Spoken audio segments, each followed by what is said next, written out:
శ్రీ మహాగణాధిపతయ నమః. శ్రీ గురుభ్యో నమః. శ్రీ మహాసరస్వత్యే నమః. శ్రీ సుబ్రహ్మణ్య భుజంగ ప్రయాత స్తోత్రం. సదా బాలరూపాపి విఘ్నాద్రిహంత్రి మహాదంతి వక్త్రాపి పంచాస్యమాన్యా విధీంద్రాదిమృగ్యా గణేశాభిధామే విధత్తాం శ్రియంకాపి కళ్యాణమూర్తి. న జానామి శబ్దం న జానామి చార్థం న జానామి పద్యం న జానామి గద్యం చిదేకా షడాస్యా హృది ద్యోతతే మే ముఖాన్నిస్సరంతే గిరశ్చాపి చిత్రం. మయూరాధిరోఢం మహావాక్యగూఢం మనోహారిదేహం మహచ్చిత్తగేహం మహీదేవదేవం మహావేదభావం మహాదేవబాలం భజే లోకపాలం. యదా సన్నిధానం గతా మానవా మే భవాంబోధిపారం గతాస్తే తదైవ ఇతి వ్యంజయన్ సింధుతీరే య ఆస్తే తమీడే పవిత్రం పరాశక్తిపుత్రం. యథాబ్ధేస్తరంగాలయం యాంతి తుంగాః తథైవాపదః సన్నిధౌ సేవతాం మే ఇతీవోర్మి పంక్తిర్నృణాం దర్శయంతం సదా భావయే హృత్సరోజే గుహంతం. గిరౌ మన్నివాసే నరాయేధిరూఢాః తదా పర్వతే రాజతే తేధిరూఢాః ఇతీవ బ్రువన్ గంధశైలాధిరూఢః సదేవో ముదే మే సదా షణ్ముఖోస్తు. మహాంబోధితీరే మహాపాపచోరే మునీంద్రానుకూలే సుగంధాఖ్యశైలే గుహాయాం వసంతం సభాసాలసంతం జనార్తిం హరంతం శ్రియామో గుహంతం. లసత్స్వర్ణగేహే నృణాంకామదోహే సుమస్తోమ సంఛన్నమాణిక్యమంచే సముద్యత్సహస్రార్కతుల్య ప్రకాశం సదా భావయే కార్తికేయం సురేశం. రణధ్వంసకే మంజులేత్యంత సోణే మనోహారి లావణ్య పీయూషపూర్ణే మనఃషట్పదో మే భవక్లేశతప్త సదా మోదతాం స్కంద తే పాదపద్మే. సువర్ణాభ దివ్యాంబరైభాసమానాం కొణత్కింకిణీ మేఖలా శోభమానాం లసద్ధేమ పట్టేన విద్యోతమానాం కటిం భావయే స్కంద తే దీప్యమానాం.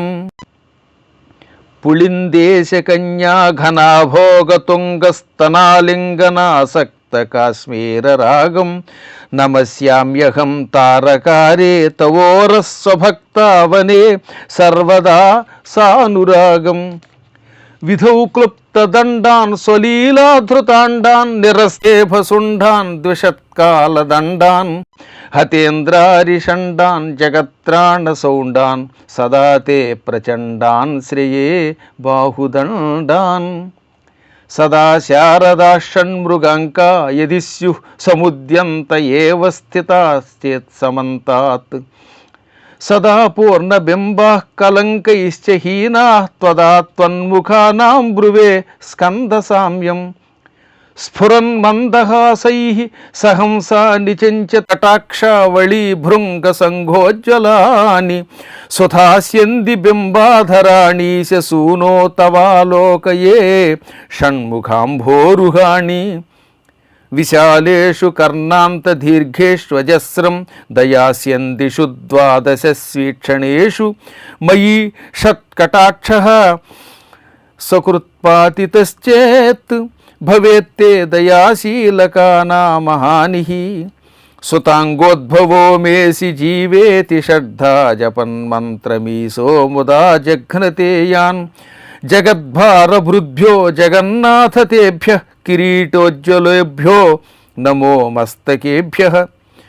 స్ఫురద్రత్నకేయూరహారాభిరామః చలత్కుండలశ్రీలసద్గండభాగः కటౌ పీతవాసాః కరే చారుశక్తిః పురస్తాన్మమాస్తాం పురారేస్తనూజః ఇహాయాహి వత్సేతి హస్తాన్ ప్రసార్యాహ్వయత్యాదరాచ్చంకరే మాతురంకాత్ సముత్పత్యతాతం శ్రియంతం కుమారం హరాశ్లిష్టగాత్రం భజే బాలమూర్తిం కుమారేశ సూనో గుహస్కందసేనాపతే శక్తిపాణే మయూరాధిరూఢ పుళిందాత్మజాకాంతభక్తార్తిహారిన్ ప్రభో తారకారే సదా రక్షమాం త్వం ప్రశాంతేంద్రియే నష్టసంజ్ఞే విచేష్టే కఫోద్గారివక్త్రే భయోత్కంపిగాత్రే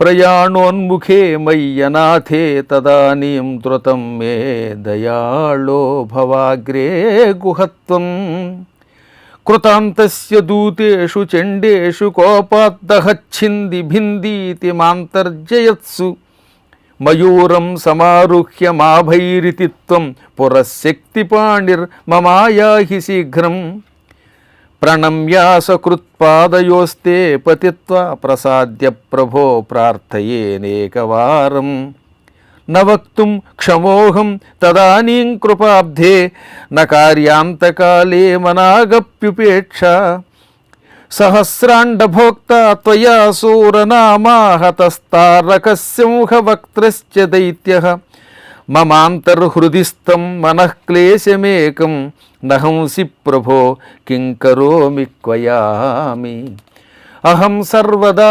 దుఃఖభారావసన్నో భవాన్ దేనబంధుస్త్వదంజన్న యాచే భవద్భక్తిరోధం సదా క్లుప్తబాధం మమాధింద్రుతం నాశయో మాసు తత్వం అపస్మారకుష్ఠక్షయార్స్య ప్రమేహ జరోన్మాదగుల్మాదిరోగా మహాంతః పిశాచాశ్చ సర్వే భవత్పత్రభూతిం విలోక్య క్షణాత్ తారకారే ద్రవంతే దృశి స్కందమూర్తి శ్రుతౌ స్కందకీర్తి ముఖే మే పవిత్రం సదా తచ్చరిత్రం కరే తస్య కృత్యం వపుస్తస్య భృత్యం గుహే సంతులీనా మమాశేషభావాః మునీనాముతాహో నృణాం భక్తిభాజాం అభీష్టప్రదాः సంతి సర్వత్ర దేవాః నృణామంత్యజానామపి స్వార్థదానే గుహాద్దేవమన్యన్న జానే న జానే కళత్రం సుతా బంధువర్గః పశుర్వా నరోవాథ నారీ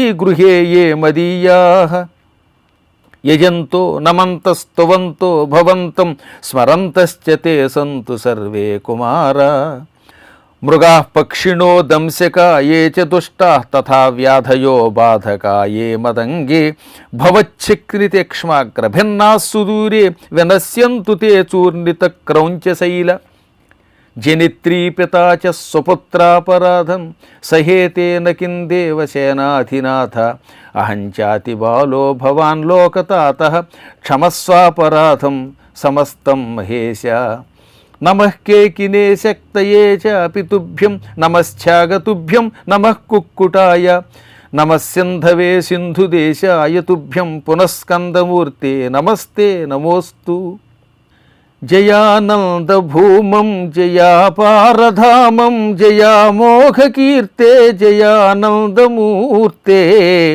జయానందసింధో జయాశేషబంధో జయత్వం సదా ముక్తిదానేశ సూనో భుజంగాఖ్యవృత్తేన క్లుప్తం స్తవం యః పఠేద్భక్తియుక్తో గుహం సంప్రణమ్య సుపుత్రాన్ కళత్రం ధనం దీర్ఘమాయుః లభేత్ స్కందసాయుజ్యమంతే నరస్సః. ఇది శ్రీ శంకర భగవత్పాద విరచిత శ్రీ సుబ్రహ్మణ్య భుజంగ ప్రయాత స్తోత్రం. సర్వం సంపూర్ణం. పరమపూజ్యుడు జగద్గురువు శ్రీ శంకర భగవత్పాదుల వారు లోకశ్రేయస్సు కోసం అనేక దివ్య స్తోత్రాలు అందించాడు. ఆ మహాత్ముడి యొక్క రుణం మనం తీర్చుకోలేం. వ్యాసుడు విష్ణువైతే శంకరుడు సాక్షాత్తు శంకరుడే. ఆ మహానుభావుడు లోకశ్రేయస్సు కోసం అందించిన మరొక గొప్ప స్తోత్రం శ్రీ సుబ్రహ్మణ్య భుజంగ ప్రయాత స్తోత్రం. ఈ కలియుగంలో కళ్ళు తిరిగి పడిపోవటం, స్పృహ కోల్పోవటం, కుష్ఠరోగం, క్షయరోగం, మొలల రోగం, మేహరోగం, జ్వర రోగం, ఉన్మాద రోగం, గుల్మ రోగం, ఇటువంటి భయంకర రోగాలు ఎన్నో ఉన్నాయి. ఈ భయంకర రోగాల నుంచి విముక్తి పొందడానికి ఔషధం స్వీకరించేటప్పుడు, అంటే మెడిసిన్స్ వేసుకునేటప్పుడు ఈ స్తోత్రం వింటూ వేసుకుంటే ఆ రోగాలు తొందరగా తొలగుతాయి. మందుకి ఇది మరొక గొప్ప మందు అవుతుంది. ఎప్పుడూ కూడా ఔషధం సేవించకుండా ఏ స్తోత్రం చేయకూడదు, అది శాస్త్ర నియమం. మన పురాణ ఇతిహాసాలన్నీ కూడా పూర్వజన్మకృతం పాపం వ్యాధి రూపేణ బాధతే అని చెప్పాయి. పూర్వజన్మ పాపం వల్ల ఈ జన్మలో రోగాలు వస్తాయి. ఈ రోగాలు తొలగాలంటే ఔషధం వేసుకోవాలి. కేవలం ఔషధం వల్ల తొలగదు కనుక దానికి ఈ స్తోత్రం కూడా చాలా అవసరం. ఇక అప్పుడప్పుడు తీవ్రమైన భయంకరమైన మానసికమైన అశాంతులు కలుగుతూ ఉంటాయి. అవి కూడా ఈ స్తోత్రాన్ని మంగళవారము, షష్ఠి, చతుర్థి తిథులలో పారాయణం చేయటం వల్ల తొలగిపోతాయి. నానుకున్న బంధువుల వల్ల వచ్చే పీడ తొలగడానికి దీన్ని 40 రోజులు పారాయణ చేసుకోవాలి. అప్పుడు ఆత్మీయులు, బంధువులు, ముఖ్యంగా తోడల్లుళ్ళు, తోడికోడళ్ళు, ఇటువంటి వాళ్ళ వల్ల వచ్చేటటువంటి నానా భయంకర దుఃఖాలు తొలగిపోతాయి. సంతాన ప్రాప్తికి దీనిని 36 రోజులు పారాయణ చేయాలి.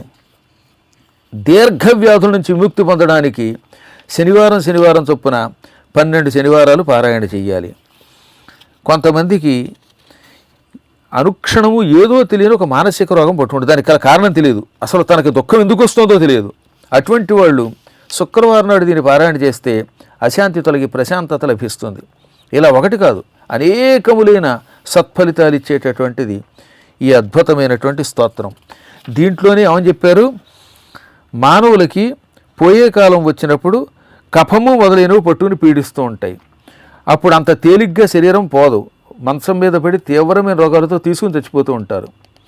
అలాంటి వాళ్ళు ఈ స్తోత్ర పారాయణ చేస్తే వార్ధక్యంలో అనారోగ్యం పాలవరు, సుఖంగా శరీరాన్ని విడిచిపెడతారు. అదే 20వ శ్లోకంలో చెప్పారు, కఫోద్గారి వక్త్రే భయోత్కంపిగాత్రే ప్రయాణోన్ముఖే మయ్యి అనాథే తదానీం ధృతం మే దయాళో భవాగ్రే ఘోత్వం అని చెప్పారు. అందువల్ల ప్రయాణోన్ముఖుడు అవుతున్నప్పుడు ఇది చదువుకున్నటువంటి వాడు సుఖంగా శరీరం విడిచిపెట్టి ఆయన దగ్గరికి వెళ్ళిపోతాడు. ప్రాణం ఎంతకాలం ఉన్నదానిది, ఎంతకాలం ఉంటుందన్నదానికంటే కూడా శరీరం విడిచిపెట్టేటప్పుడు రోగములతో మంచం మీద పడి నశించకుండా పోవడం చాలా అవసరం.